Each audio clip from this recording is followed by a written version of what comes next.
Welcome to Childcare Conversations, the podcast where early childhood leaders like you get real-world strategies, honest talk, and a whole lot of support. Whether you're running one center or many, we're here to help you lead with confidence and clarity.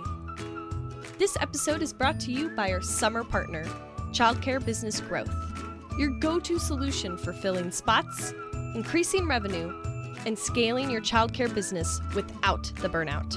We're proud to partner with a team that's as committed to your success as we are. Learn more at childcarebusinessgrowth.com.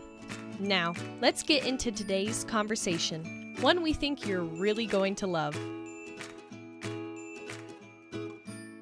Everybody I know is always looking for additional ways to bring in revenue.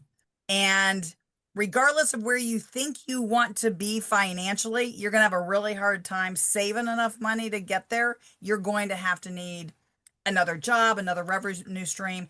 And if you're listening today, this could be you, but it could also be the staff that work in your program. And so I'm so excited because Hope is joining us, Hope King, out of the Dallas area. And we're going to have a conversation about childcare.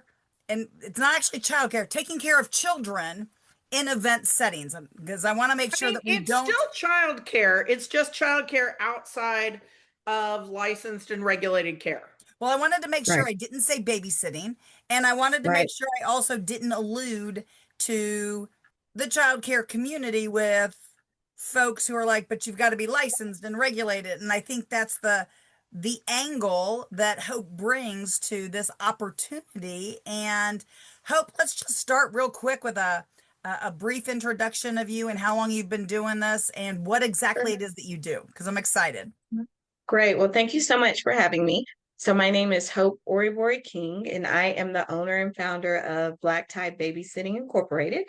And we are a special occasion childcare service. And I'm based out of Dallas, Texas, but we also have offices in the DMV area. And so it's exactly what it sounds like. We do childcare at special occasions and events. 85% of our business is wedding childcare, and then the rest is corporate event childcare. So when you say corporate event, are you talking like corporate Christmas parties? Absolutely. Okay. Yep. All right. Perfect. I think also they should also, if they're going to be sometimes paying for childcare on site, I think those corporate picnics should also have somebody there, because the parents get a little too friendly with the cooler.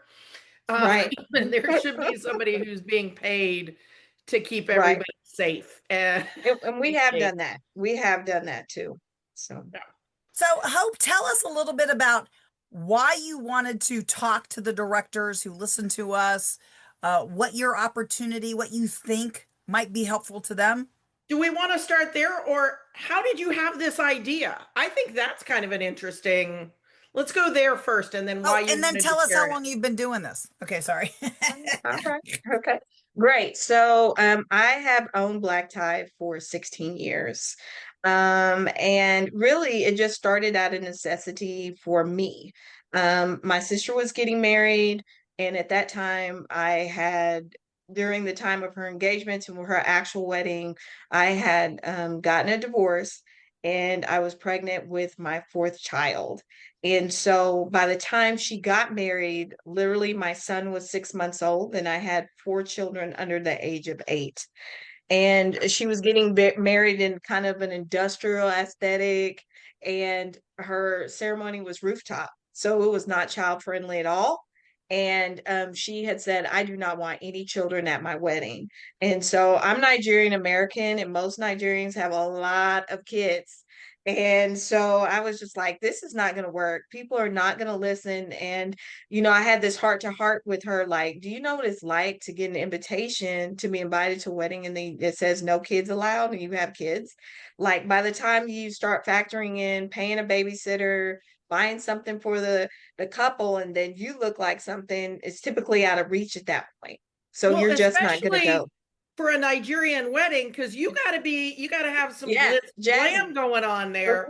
You can't be showing up in something you got at Ross. That's Right. like work at a Nigerian wedding. Right. So I was just like, and she was like, we'll figure it out then. And we were just, one day we were doing a tour of her venue and I saw this empty space and I was like, what's happening in this room? And she was like, nothing. You just get it because you all have rented the entire building.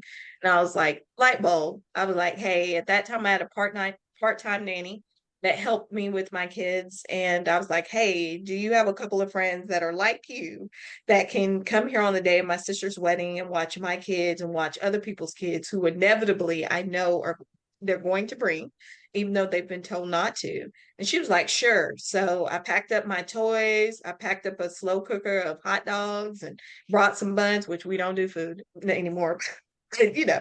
And so we did that. And that night, parents were like, oh my gosh, this was great. Whose business is this? And I was like, oh, it's mine.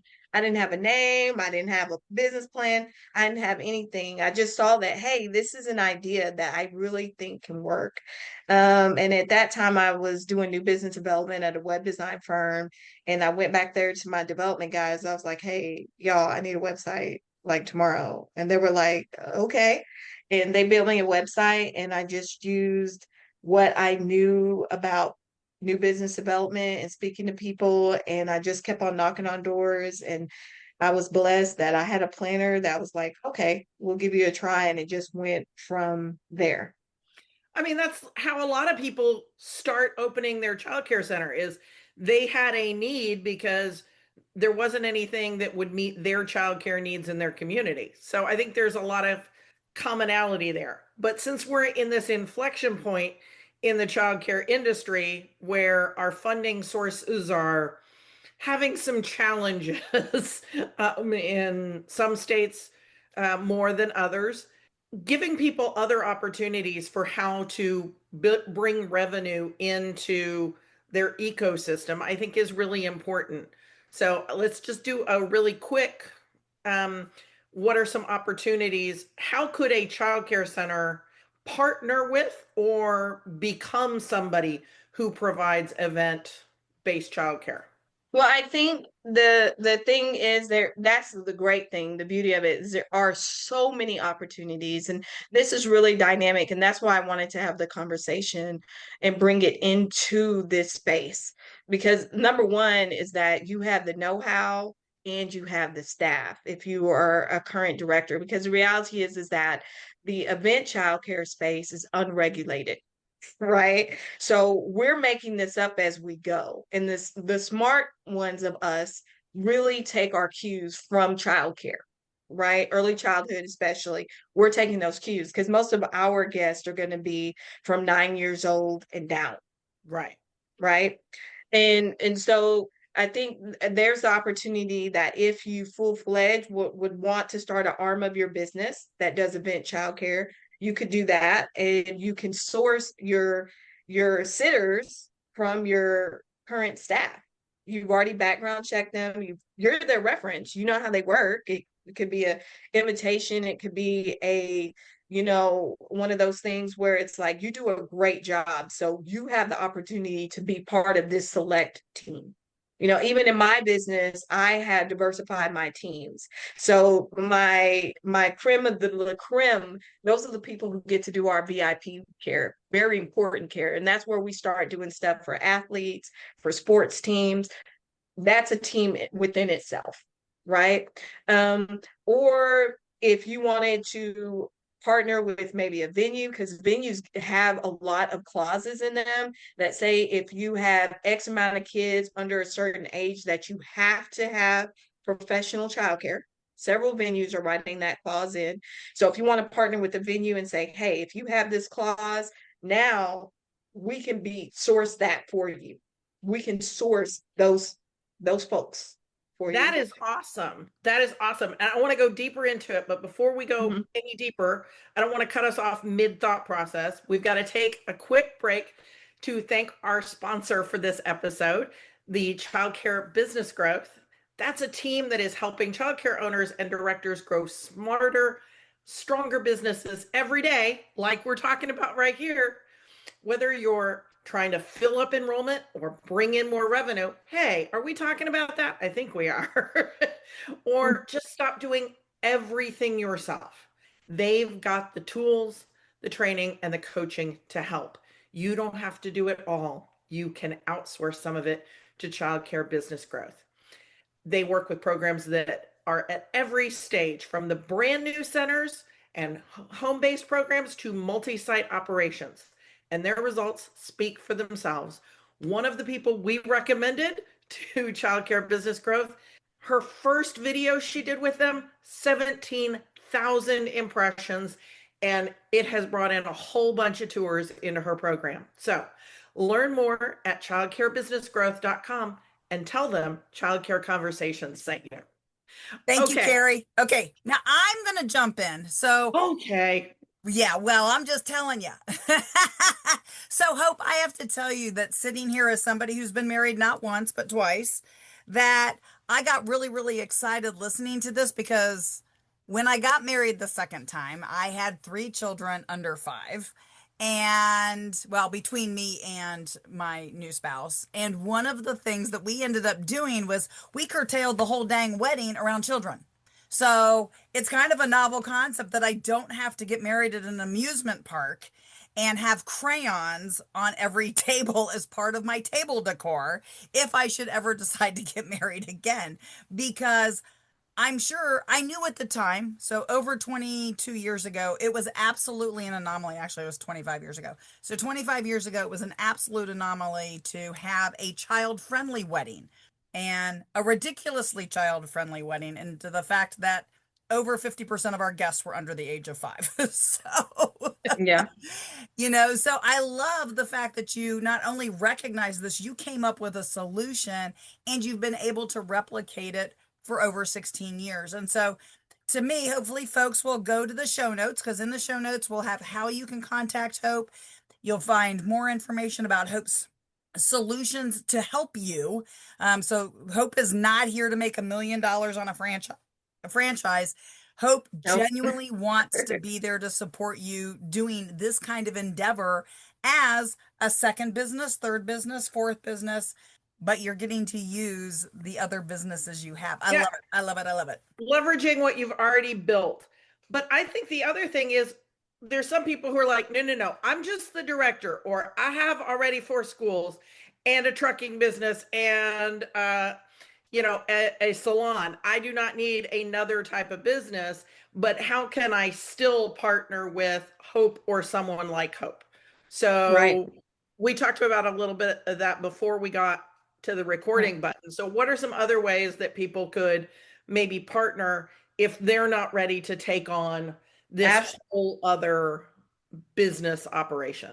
Yeah, I'll tell you, like, just the power of already having people is huge, because I have a payroll of about 75 here in Texas, and then my payroll is a little bit smaller in DMV, because it's at 20. Because when we went into DMV, it was a year before COVID, and then COVID happened, so we Let's paused the let's marketplace. define the DMV, because I'm sure some people are Okay. like, why does the Department of Motor Vehicles need? So that is DC, Maryland, and Virginia. Yeah. And so we paused that marketplace, and I got to a point, we had done such a great job of marketing and doing well with our events. We used my marketing tactics that we used in Dallas. We made the right relationships with the right people and moved really fast.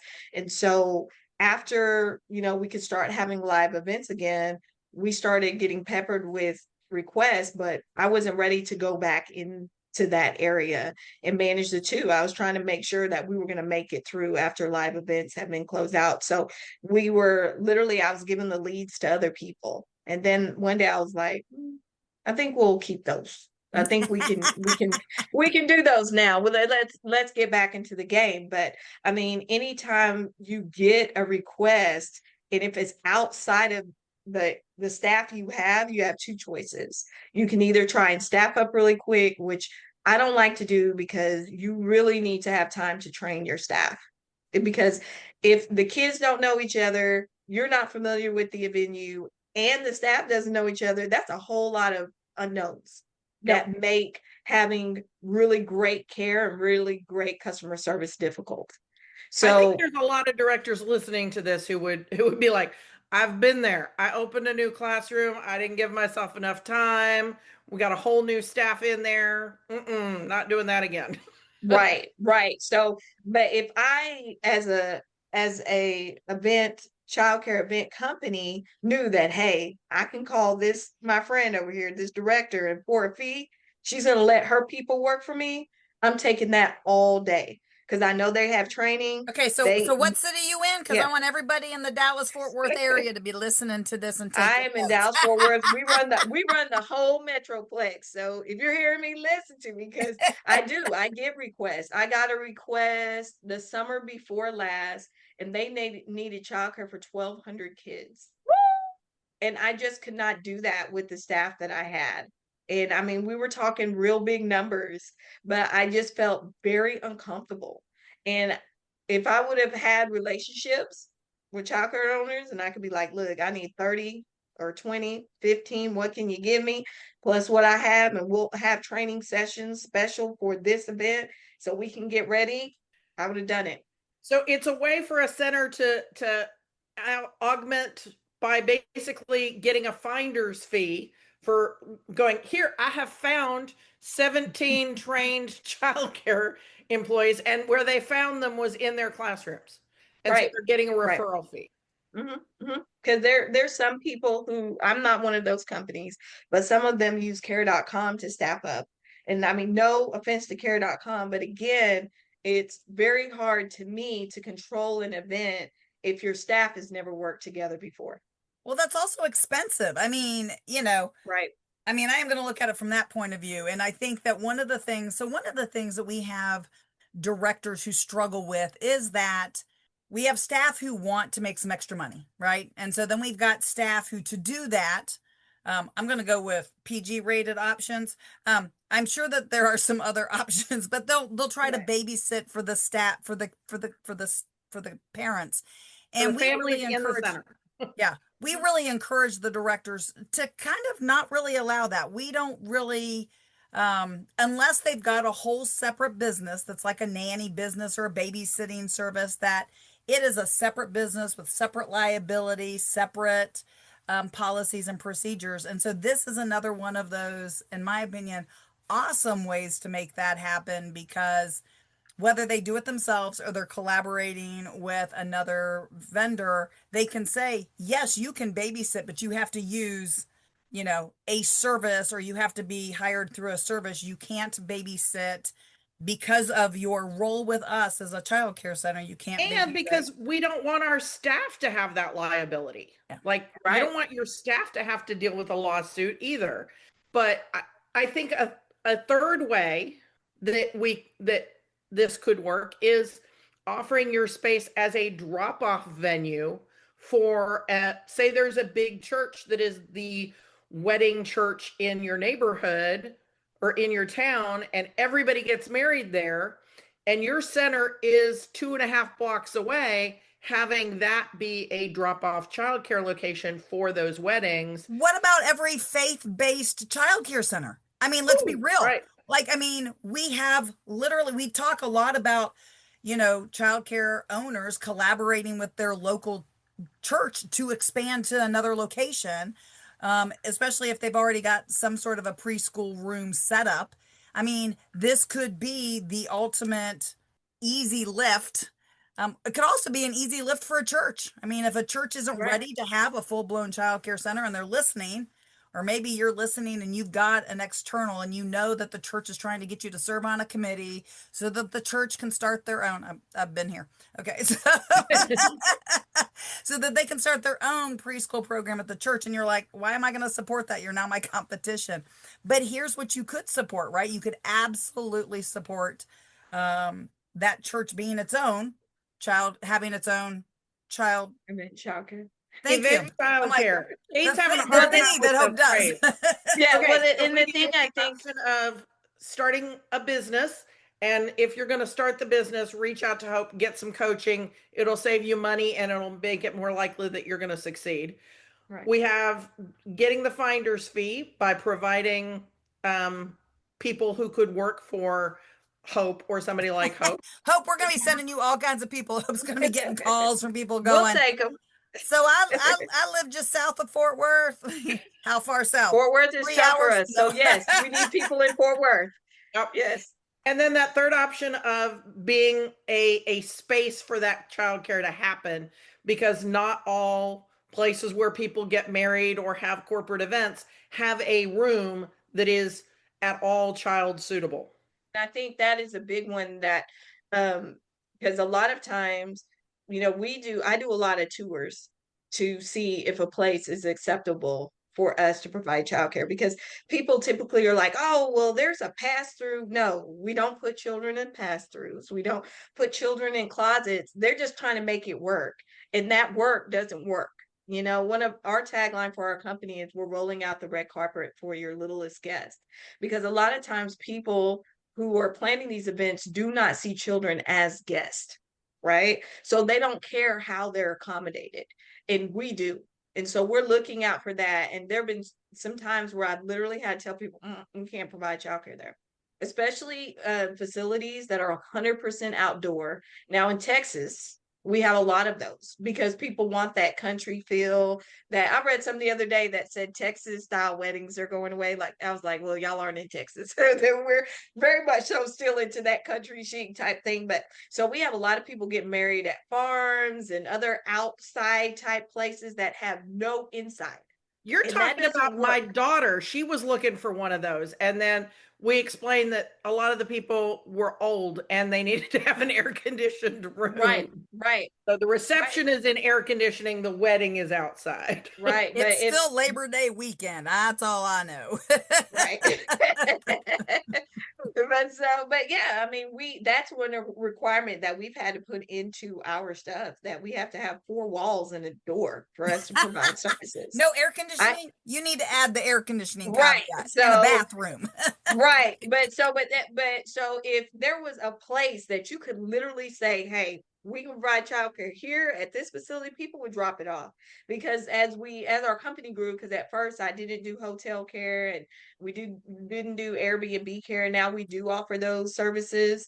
Um, that was one of the biggest things. Well, can we bring kids to you? No, I don't. We don't have a brick and mortar. That's the whole point. We come to you. But sometimes that's just not convenient for folks, and the venue is not convenient. It doesn't lend itself to that. So I think that's an excellent idea.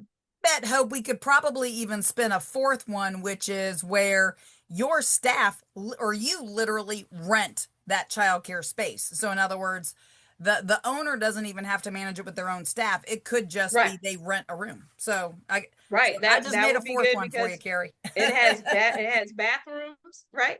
Y'all have Yep. bedding. I mean, typically when we go on site, we have everything. We basically, when I'm talking to people, we bring the daycare with us. So I have traveling toddler beds. I have full size cribs. I mean, we have all the gear. I have $7,000 worth of storage a month. I mean, a year because of baby gear alone, because we have to bring it on site. So that would be tremendous, especially for a startup that may not have that inventory to be able to say, hey, I can do this right here. Stuff's already included. Carrie, another thing, and we talk about this sometimes, where sometimes owners know that they've got staff who've been with them for 15 years and they've been wanting to do something, but they don't really know what they want. This is a great little nudge. So if you're one of those owners that you're all about supporting your leaders in your program who they just need to go run their business because they've been wanting to do this for a long time. I think this is a great kind of little nudge business if you've got that awesome staff person who should have been running their own program a decade ago. And if you're But they somebody love who's you and they don't want to leave you and they don't want to leave their community. This is a way that they can halfway leave you and Mm-hmm. halfway have their own business. and So, you can be their mentor. You yep. could literally help them learn to run a business. And I think that could be an awesome collaborative for Right. it could be a sibling, it could be like you got a relative who's in the field ish or wants to be, but you're like, I don't really want to work with my sister.